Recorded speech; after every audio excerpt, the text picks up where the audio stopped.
Global markets got absolutely hammered as these events unfolded. In the first week of trading after the attacks, the S&P 500 declined by 14%. Emerging market currencies like the rand declined in value, while due to risk aversion, the gold price rallied as investors fled to safety. Market players who witnessed the scenes of carnage on their television sets remember it like it was yesterday. We just saw this other Boeing, the small Boeing, coming and turning and hitting the second building. So we witnessed the whole event. It was horrifying. When I say horrifying, this was a reality show and no one could believe it because we were stunned. We didn't know how to react to actually something like that happening live. At the time the planes hit, the New York Stock Exchange had not yet opened, with the financial authorities deciding to keep it closed until the following week, which was unprecedented. It was a time of tremendous uncertainty because the stock market had not been closed that long, I think, probably ever, since its inception. And there was tremendous concern about what would happen to prices when it did reopen. But the financial markets also had to learn how to interpret this event and react to it.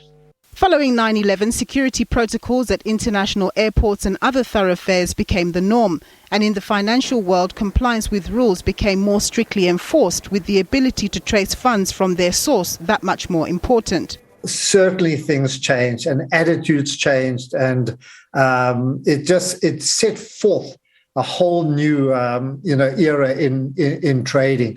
A lot more cautious about where the money came from, aspects of money laundering, and because that's what the Americans were trying to search for: who sponsored, who financed, how did this all happen?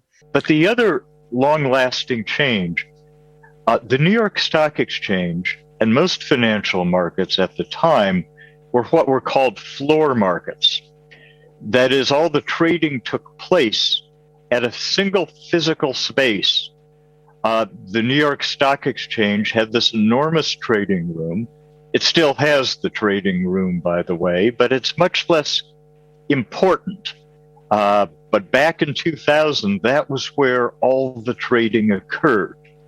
And it showed among many other things, the vulnerability of that kind of concentration. The United States' subsequent decision to wage its war on terror soon after the 9/11 attacks saw its troops head into Iraq and Afghanistan, among other territories, and this resulted in the global power having to invest internally to secure its energy needs. The issue of securing oil supplies, for example, pushed the US to focus a lot more on shale and improving its oil production and that kind of thing. And obviously, shale production would be dependent on oil price. Many are questioning whether the US's foray into the Middle East and Afghanistan, which it exited at the end of August, was actually worth it, given the negative legacy associated with it. Dr. Omar is of the view that the days of country invasions by the United States and its allies are a thing of the past, and gets the sense that multilateralism will take precedence in resolving global issues, even with unsavory regimes. I believe that it's becoming more safer for a number of reasons.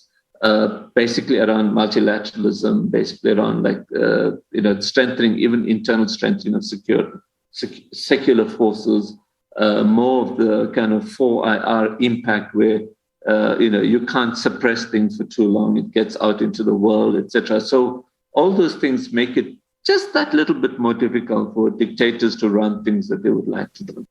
But of course, there are lots of moving parts to geopolitics. The world and its actors are unpredictable. History teaches us that communication is better than bombardment, but only time will tell the path the world will choose to take. Nompumelo Siziba, SABC News, Johannesburg.